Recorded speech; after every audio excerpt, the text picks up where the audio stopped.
நீங்கள் பார்த்து கொண்டிருக்கும் இந்த சிறிய கப்பல் கடலில் பிரம்மாண்டமாக பயணிக்கும் போர்க்கப்பல்களின் மாதிரிகள் என்றால் வியப்பாக உள்ளதா?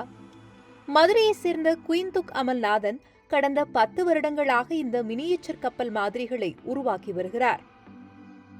திரைக்கடல் ஓடியும் திரவியம் தேடுன்ற சொல்கிற சமூகத்திலேருந்து தான் நம்ம வந்திருக்கோம். நம்ம முன்னோர்கள் கடல் சார்ந்து எவ்வளோ தெரிஞ்சு வச்சுருந்தாங்களோ அதை நம்ம இன்றைக்கி மறந்துட்டோன்னு தான் சொல்லணும். இந்த ஷிப் மாலிங்கிற கலை வாயிலாக நான் அவங்க மறந்ததை நினைவுபடுத்த விரும்புகிறேன் இந்த சமூகத்துக்கு.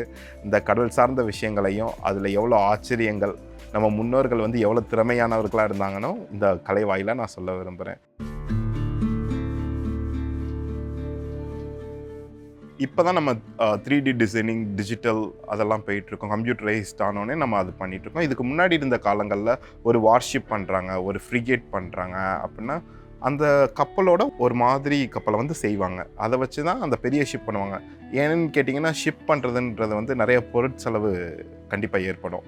ஒரு ஷிப்பு பண்ணி முடித்தோடனே டிசைன் சரியில்லாமல் அது மூழ்கிருச்சுன்னா அது அவங்களுக்கு பெரிய நஷ்டமாகும். அதை அவாய்ட் பண்ணுறதுக்காக முதலே மாதிரி வடிவத்தை பண்ணி பார்த்துட்டு அதிலேருந்து ஷிப்புங்கெல்லாம் ப்ரொடியூஸ் பண்ணுவாங்க.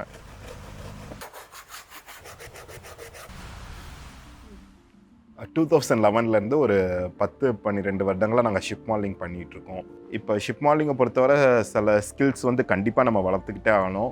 டீட்டெயிலிங், ஒரு மாடல் பண்ணுறதுக்கு முன்னாடி அதோட கம்ப்ளீட் டீட்டெயில்ஸ் நமக்கு தெரிஞ்சிருக்கணும்.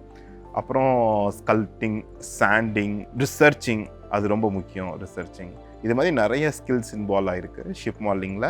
இப்போ மேக்ஸிமம் நம்ம இந்தியா ரஷ்யாட்டேருந்து வாங்கின கப்பல்களுக்கு ப்ளூ பிரிண்ட் கிடைக்கும். அதை வச்சு ஸ்கேல் டவுன் பண்ணி நம்ம ஷிப்பு பண்ணிடலாம். புதுசாக வர கப்பல்களுக்கெல்லாம் ப்ளூ பிரிண்ட் கிடைக்காது. அதுக்காக நாங்கள் ரொம்ப ரிசர்ச் பண்ணி இன்டர்நெட்டில் என்னென்ன பாசிபிள் ஆங்கிள் இருக்குமோ அதை வச்சு நாங்கள் ஷிப் கன்ஸ்ட்ரக்ட் பண்ண ஆரம்பிப்போம். எங்களோட நோட்டபிள் மாடல்ஸ் பார்த்திங்கன்னா இந்தியாவில் பல மியூசியங்களில் கேலரிங்களில் இருக்குது. INS Vikramaditya model aerospace museum கொச்சினில் இருக்குது. கொச்சி வாட்டர் மெட்ரோக்காக நாங்கள் மாடல்ஸ் பண்ணி கொடுத்துருக்கோம்.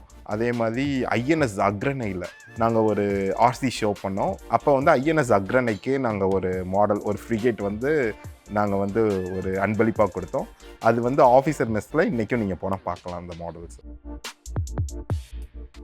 ஷிப் மாடல்ஸோட மதிப்பு பார்த்தீங்கன்னா அதோட ஸ்கேலை பொறுத்து 8 இன்ச் மாடல் பண்ணுறதுக்கு ஒரு 5000 to 6000 செலவாகும். 8 அடி மாடல் பண்ணுறதுக்கு ஒரு 2 லட்சத்துலேருந்து ஒரு 3 லட்சம் வரைக்கும் செலவாகலாம். அதுக்கு மேலேயும் ஆகலாம்.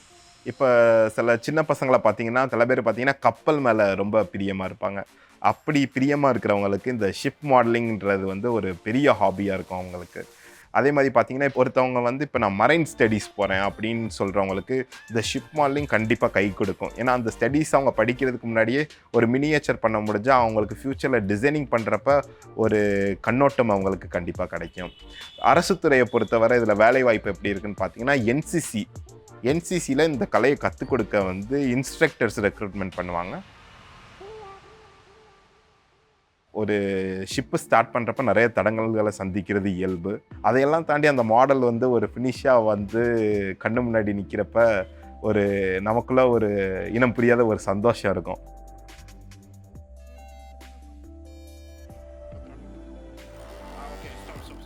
சோழர்கள், பாண்டியர்கள், சேரர்களோட அந்த நேவியில் இருந்த எல்லா கப்பல்களையும் நான் மாடலாக வடிவமைக்கணும்னு என்னோட ஆசை. அதுக்கான முன்னேற்பாடுகள் நான் பண்ண ஆயத்தமாயிட்டிருக்கேன்.